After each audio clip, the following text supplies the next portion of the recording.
Hi everyone, in this video we're working on search view. So first open your navbar, app, view, navbar is on layout, now it's on share. Yeah, this now right here. Right, so we'll make this form work. So we have form, tag, users path, methods, get, class. I just copy this, copy, paste, ID, users, search, and do. Right, so don't forget n. So inside we have text, field, tag, terms, parents, term, and class. So here we will copy from here, copy and paste in here. So next we have placeholder, search, and autocomplete off.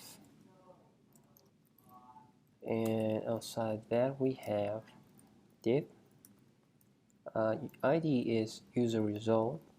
So this is a div we print the result from our backend, and we could delete this now, right? Save it. Alright, so why we use form text instead of form 4? So form 4 creates a form for a model objects. So and form text just simply create a form. In most cases, when you sending data to your database with a model in methods like create, update, destroy, etc. So for this type of action, you can use form 4. So instead, form text only create a simple form HTML.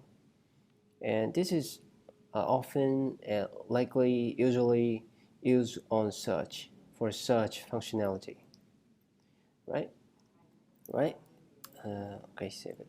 So next, I want to create a partial file, result. I'll pick it on user, new file. This will be user result HTML ERB. So in here we have, if we have users present, so this is the user return from our controllers. Else, and so in case we have, in the case we have users, so we'll loop through each user, h do user, don't forget n. So inside we have link to user path, user class, no text decoration, do. Inside we have normal color, and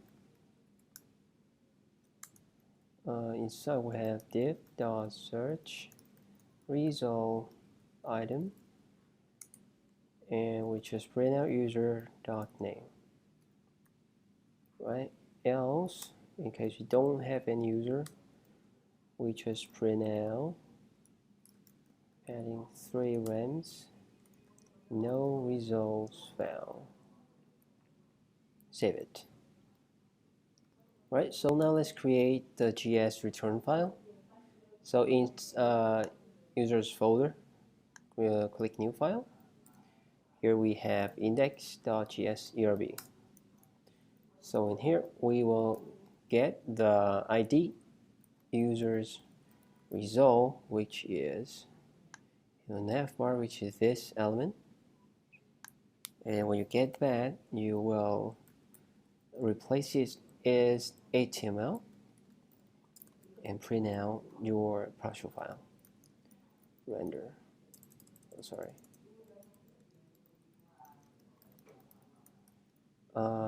Did I only share? No, not share. We on users result. So, it's on the same folder, right? And we pass variable to it. Save it. So this user will receive from the controllers. Right, so let's define our ACSS. Right, scroll to the very bottom, and here we have search result item, padding 15 pixel, and search result item on hover.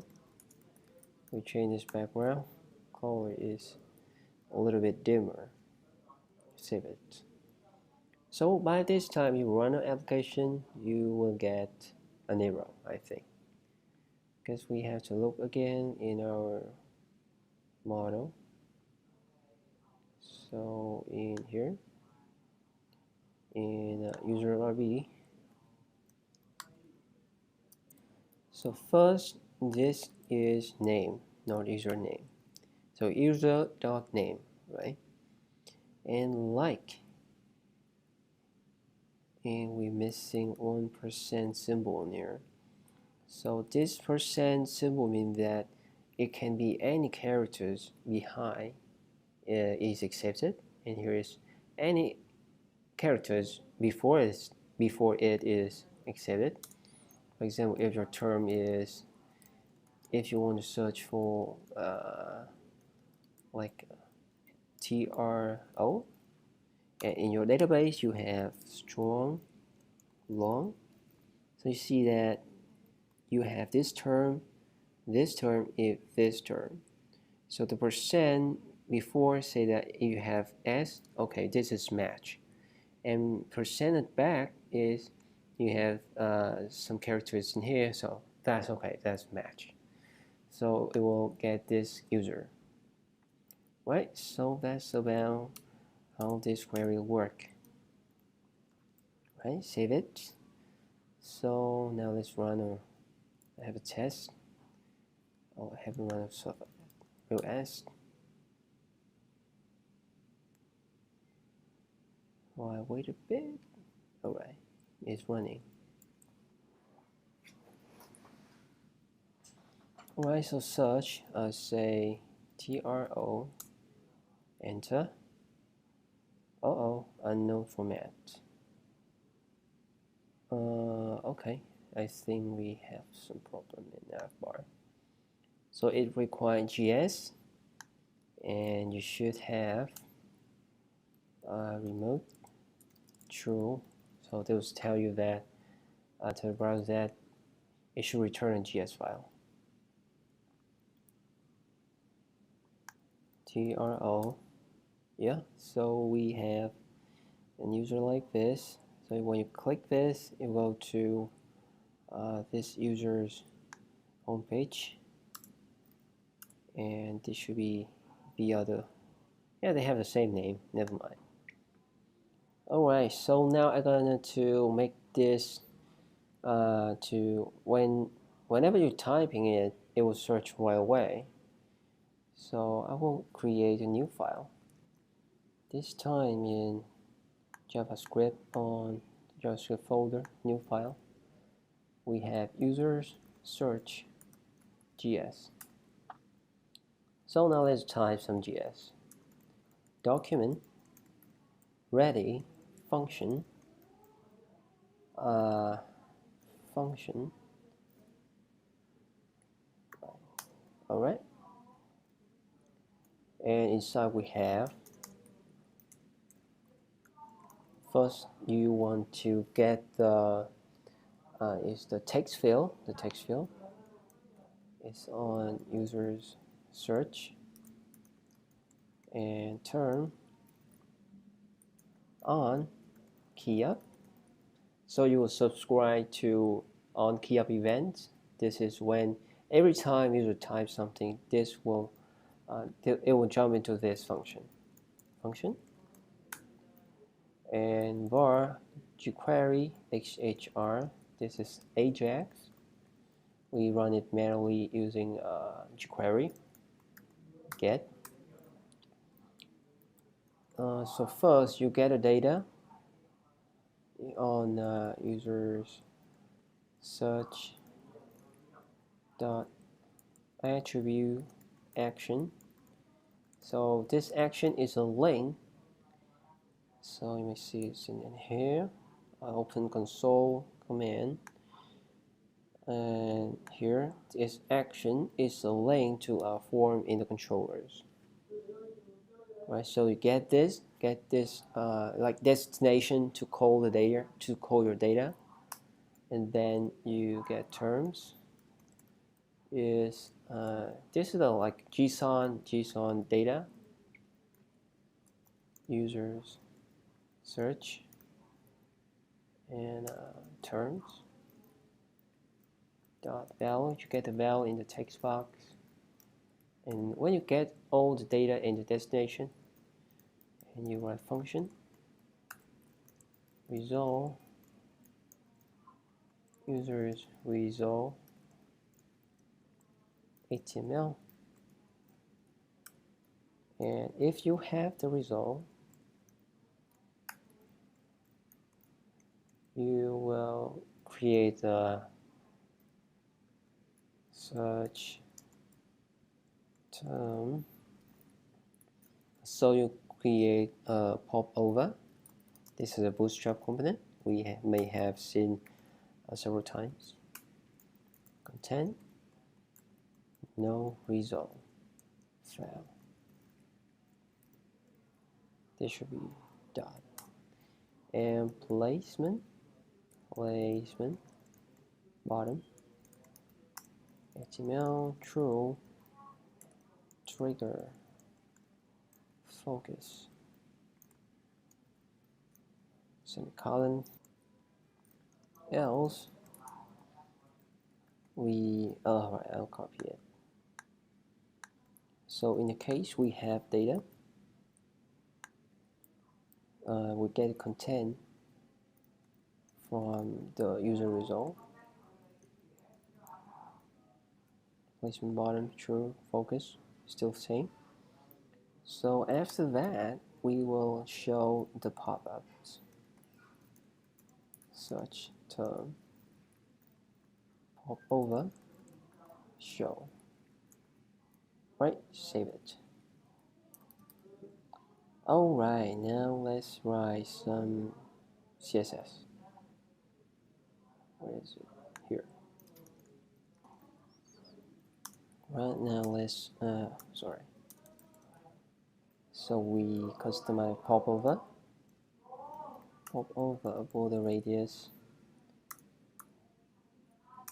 0, and we have popover body background FFF heading 0. Save it. Right, let's see, refresh. So I will search for T R O. Yeah, no result found. Well, but the UI is very buggy, so I don't know. It's not really init the popover. Alright, somehow it's still buggy right now. I think it's on our GS. Alright, we have some typos. Right. Okay. Refresh. TR. Okay, we're good now. See? So, for example, I search for, I want to search for user County. A O, no result found. O N G, yeah, that's cool. Alright, so that's it for this video. See you guys next time.